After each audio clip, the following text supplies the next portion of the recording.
Happy Wednesday. What is going on, Jigging? I hope everyone had a wonderful Christmas holiday.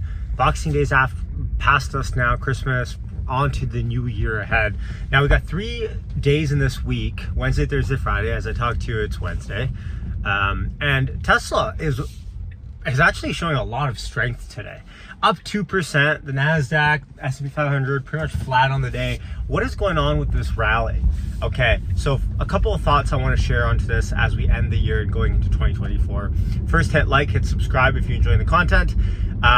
Again, live streams have been put on pause a little bit because of the holiday season, but they will be back. Don't worry.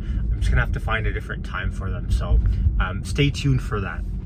Now, first things first, look at Tesla. And I want to just cite a tweet here that I saw this morning from Ross Gerber from Gerber Kawasaki.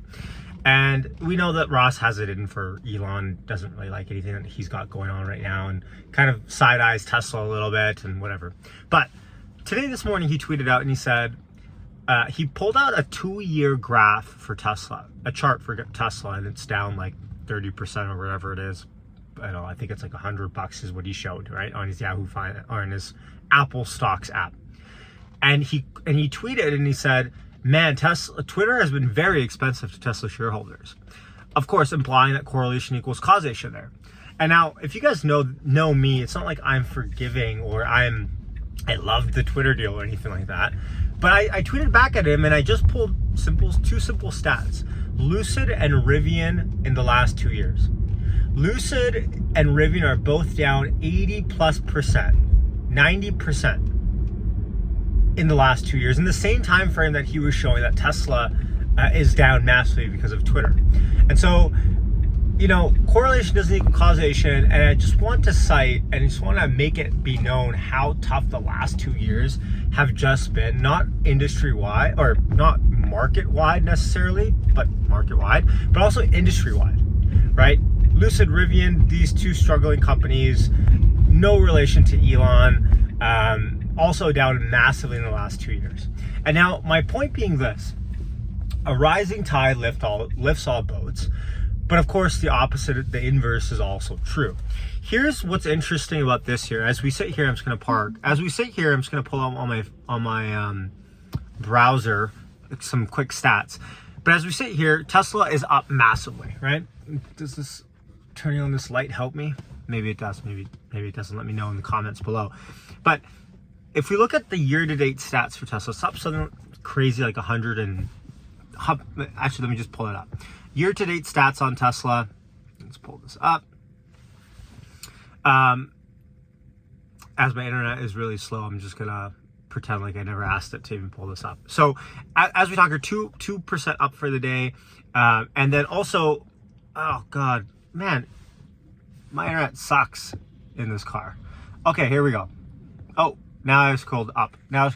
This is the life of someone that doesn't have their shit together.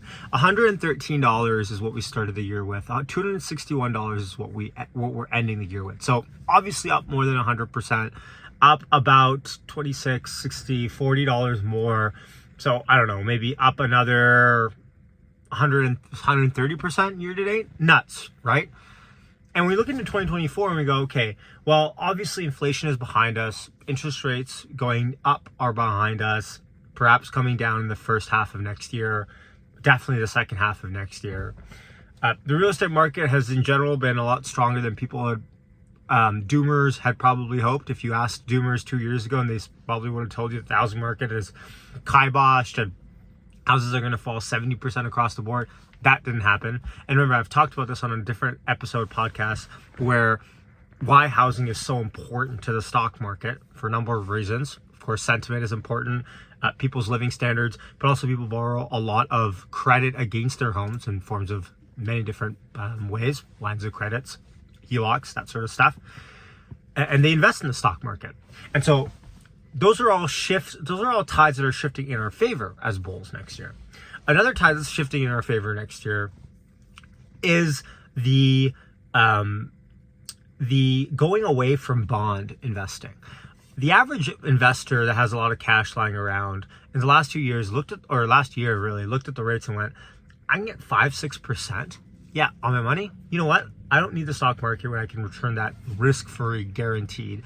Let me divest out of the stock market into these safer treasuries or GICs or whatever you have in your country.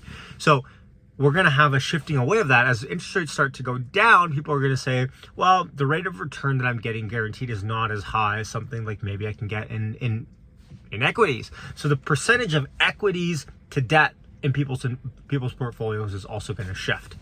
So I don't want to paint the rosiest picture, but debate me on any one of these. Is inflation going back up? I don't think so. There's some people that think, okay, well, inflation is going to go down, but then it's going to pull the 1970s style, jump back up way higher than it was in the next year or two. To be determined. I don't see any data signals pointing that that's going to be the case. Interest rates coming down. Folks, if you think interest rates are going up from here, I don't know. I have a bridge to sell you in Manhattan. Is that the saying? I don't know. I have a beach house to sell you in Idaho. Now, so that's point two. Housing market has stayed strong across the board, and Canada's actually gone up. And then last point, of course, like I just said, the shift in people's investment portfolio into equities as we move into 2024.